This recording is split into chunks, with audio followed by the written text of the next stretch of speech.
നമ്മൾ സംസാരിക്കണമെന്ന് വിചാരിച്ച കാര്യം തന്നെയാ. ലക്ഷ്മിക്ക് അവകാശപ്പെട്ട തറവാടിന്റെ ഷെയർ.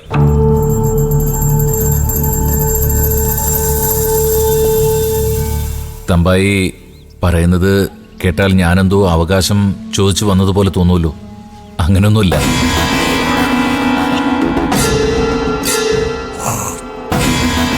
കുട്ടികൾക്കെല്ലാം അവരുടേതായ ഓരോരോ പ്രശ്നങ്ങളുണ്ട്. അമ്മയുടെ പേരിൽ അവർക്ക് എന്തെങ്കിലും കിട്ടിയാൽ അത് വെച്ച് അവർക്ക് എന്തെങ്കിലുമൊക്കെ ചെയ്യാമല്ലോ. രഘുവിന്റെ കാര്യം അമ്പിളി എന്നോടും സൂചിപ്പിച്ചു. ഞാൻ അന്ന് വന്നപ്പോഴും പറഞ്ഞില്ല അനന്തേട്ടാ, കല്യാശ്ശേരി തറവാട്ടിലെ പാതി സ്വത്തിന് ലക്ഷ്മിയും അവകാശിയാണെന്നുള്ളത്. ലക്ഷ്മിയുടെ സ്വത്ത് ചോദിക്കാനുള്ള അധികാരം അവളുടെ മക്കൾക്കുണ്ട്. അമ്മയുടെ സമ്പത്തുകൊണ്ട് ജീവിതം മെച്ചപ്പെടുത്താൻ ആഗ്രഹിക്കുന്നതിൽ ഒരു തെറ്റുമില്ല.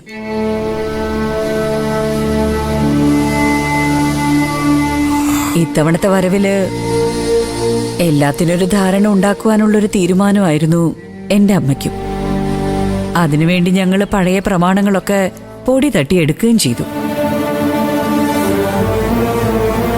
പ്രമാണങ്ങൾ ഒരുപാടുണ്ട്. കല്യാശ്ശേരി തറവാടിന്റെ സ്വത്ത് പലയിടങ്ങളിലായി പരന്നു കിടക്കുമല്ലേ.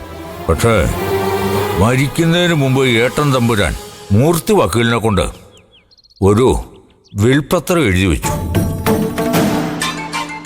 ഏട്ടത്തിയമ്മ പറഞ്ഞതനുസരിച്ച് ഞാൻ പോയി വക്കീലിനെ കണ്ടപ്പോഴാ വിൽപ്പത്രത്തിന്റെ കാര്യം വക്കീൽ പറഞ്ഞത്.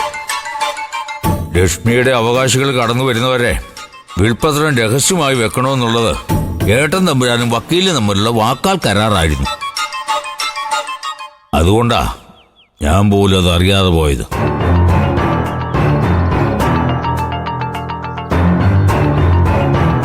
ആ, കൂടുതൽ മുഖവരിയില്ലാതെ കാര്യങ്ങൾ പറയാം. ആ വിൽപ്പത്ര പ്രകാരം